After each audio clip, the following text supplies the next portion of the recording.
Here's a civic custom that I don't understand. Maybe you can help me. Taking off your hat when a flag passes by, or when some jackoff at the ballpark starts singing the national anthem.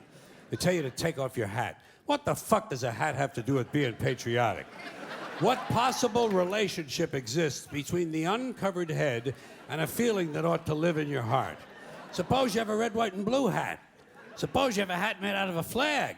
Why would you take it off to honor the flag? Wouldn't you leave it on and point it toward the flag?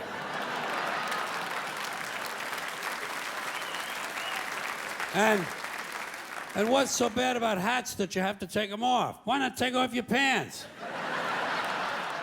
Or your shoes. They tell you at the airport, they say, take off your shoes.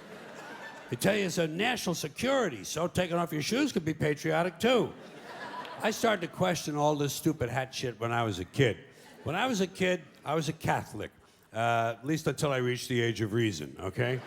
So, I was a Catholic for about 2.5 years, something like that. And during that time, one of the things they told us was that if a boy or a man went into a church, he had to remove his hat in order to honor the presence of God. But they had already told me that God was everywhere. So I used to wonder, well, if God is everywhere, why would you even own a hat?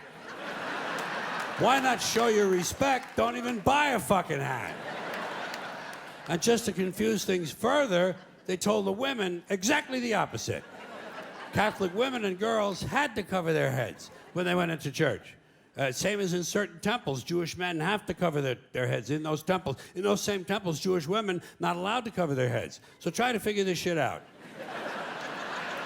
Catholic men and Jewish women, no hats. Catholic women and Jewish men, hats. Somebody's got the whole thing totally fucking backwards, don't you think? And, you know... And what is this religious fascination with headgear? Every religion's got a different fucking hat. Did you ever notice that? The Hindus have a turban, the Sikhs have a tall white turban, Jews have a yarmulke, the Muslims have the keffiyeh, the bishop has a pointy hat on one day and a round hat on another day, cardinal has a red hat, pope has a... Everybody's got a fucking hat. One group takes them off, the other group puts them on. Personally, I would never want to be a member of any group where you either have to wear a hat or you can't wear a hat. I think...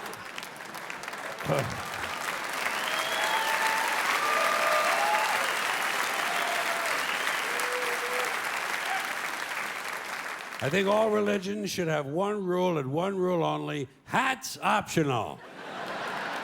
That's all you need to run a really good religion. Here's another one of these civic customs: swearing on the Bible. You understand that shit? They tell you to raise your right hand, place your left hand on the Bible. Does this stuff really matter? Which hand? Does God really give a fuck about details like this? Suppose you put your right hand in the Bible, you raise your left hand. Would that count? Or would God say, sorry, wrong hand, try again? And why does one hand have to be raised? What is the magic in this gesture? This seems like some sort of a primitive voodoo mojo shtick. Why not put your left hand on the Bible, let your right hand hang down by your side? It's more natural. Or put it in your pocket. Remember what your mother used to say? Don't put your hands in your pockets. Does she know something we don't know? Is this hand shit really important? But let's get back to the Bible, America's favorite national theatrical prop.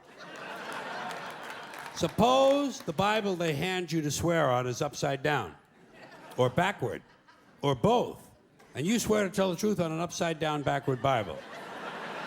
Would that count? Suppose the Bible they hand you is an old Bible and half the pages are missing. Suppose all they have is a Chinese Bible in an American court, or a Braille Bible and you're not blind. Suppose they hand you an upside-down, backward Chinese Braille Bible with half the pages missing.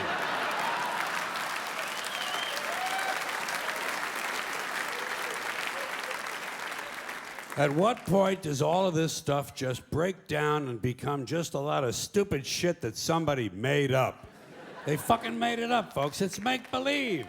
It's make-believe. Now, all right.